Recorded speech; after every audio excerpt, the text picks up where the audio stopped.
Alors, dans ce document sur les technologies web, nous allons parler ici du code HTML. En fait, que se passe-t-il lorsque l'on appelle une page web?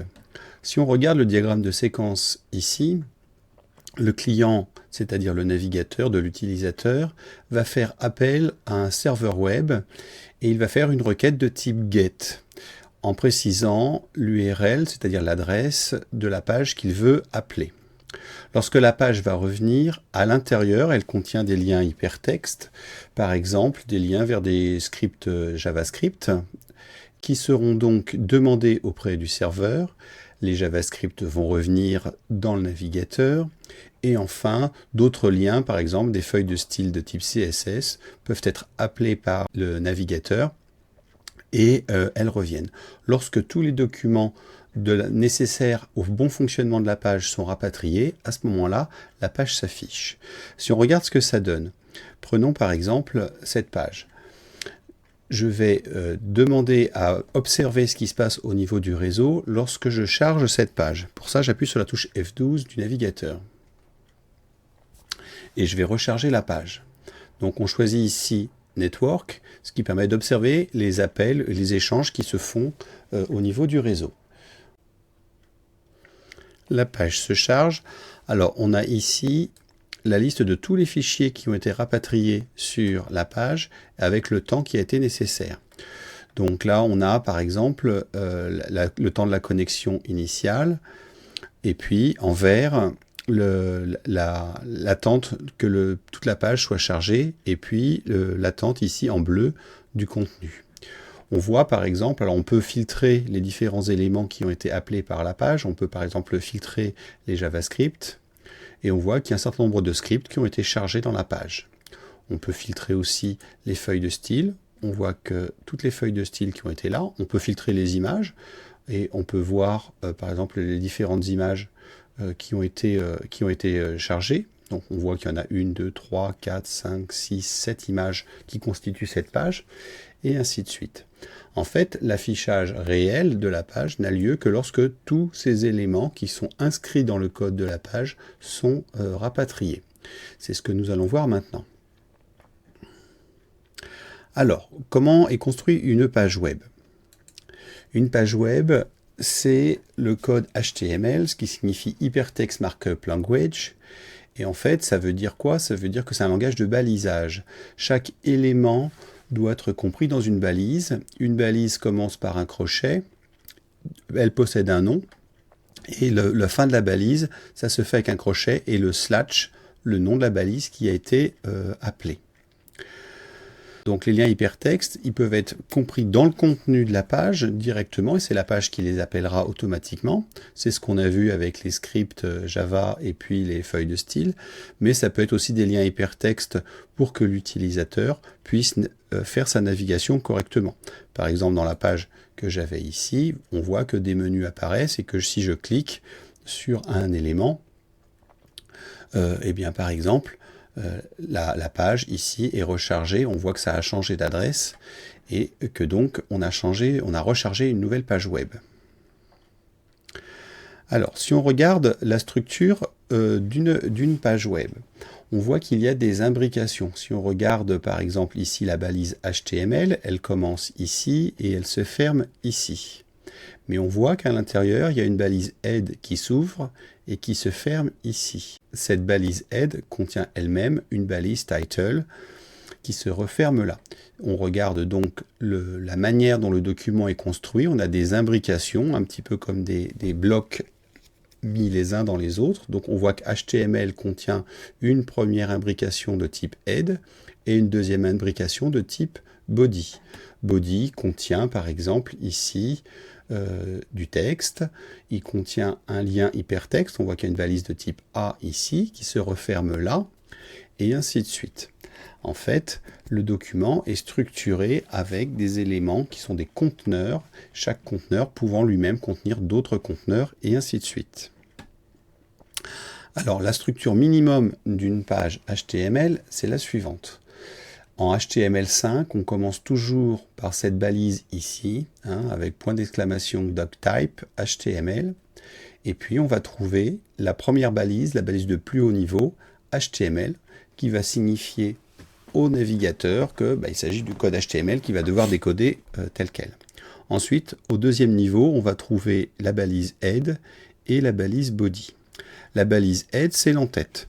Dedans, on va mettre tous les éléments qui ne sont pas visibles par l'utilisateur, mais qui sont nécessaires pour le navigateur. Par exemple, on va avoir la méta charset qui permet de définir le jeu de caractères utilisé par la page web. Ici, ça sera de l'UTF-8. On va aussi trouver une balise de type title. C'est le titre de la page. C'est le nom qui apparaît dans l'onglet. Je vais le montrer ici. C'est le nom qui apparaît dans l'onglet ici. Donc là, le title, c'est Technology Web-Ergot.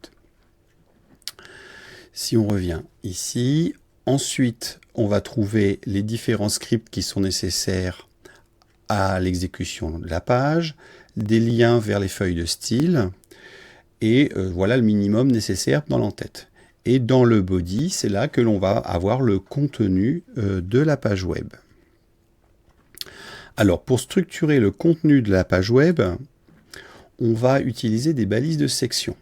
Par exemple, ici, une page web assez standard avec un en-tête, une section ici qui contient des articles, et une barre latérale, ainsi qu'une barre de pied qu'on appelle un footer. En fait, il y a des balises spécifiques qui ont été créées pour le HTML5 et qui permettent de mieux comprendre, de mieux définir les sections. Donc, leader pour l'entête, nav pour tout ce qui va relever de la navigation. On l'a vu, le footer, c'est pour le pied de page. La section, c'est une balise sectionnante générique que l'on peut utiliser un petit peu comme on veut. Article, c'est une balise qui permet d'avoir des contenus autonomes. C'est en gros prévu pour que lorsqu'on a par exemple un blog avec différents posts, mettre les différents posts à l'intérieur.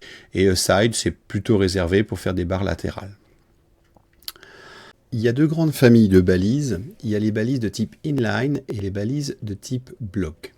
Quelle différence y a-t-il entre ces deux types-là?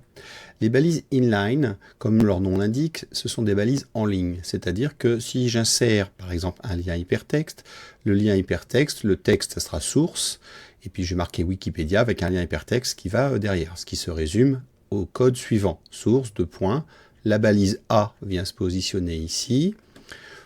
On précise dans le href l'adresse que doit pointer le lien hypertexte. On referme le premier crochet de la balise, on met le texte, et puis on ferme la balise A. Ça veut dire que tout le texte Wikipédia sera réactif au lien hypertexte, ce que l'on voit ici, puisqu'il apparaît en bleu avec un trait de soulignement.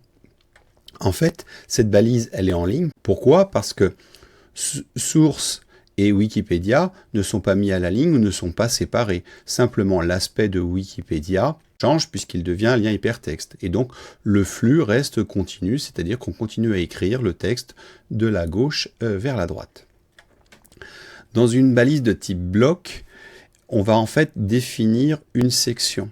On a ici un exemple avec un contour qui a été marqué. En fait, une balise de type div, par exemple, est une balise qui va être un conteneur et qui va contenir des éléments. Les balises de type div, sauf quand on fait des modifications grâce aux feuilles de style, viennent s'empiler les unes en dessous des autres, c'est-à-dire que lorsqu'une div est finie, la suivante viendra se positionner juste en dessous, et la largeur d'une div est égale à la largeur de la fenêtre du navigateur. Qu'est-ce que l'on trouve comme balise de type bloc?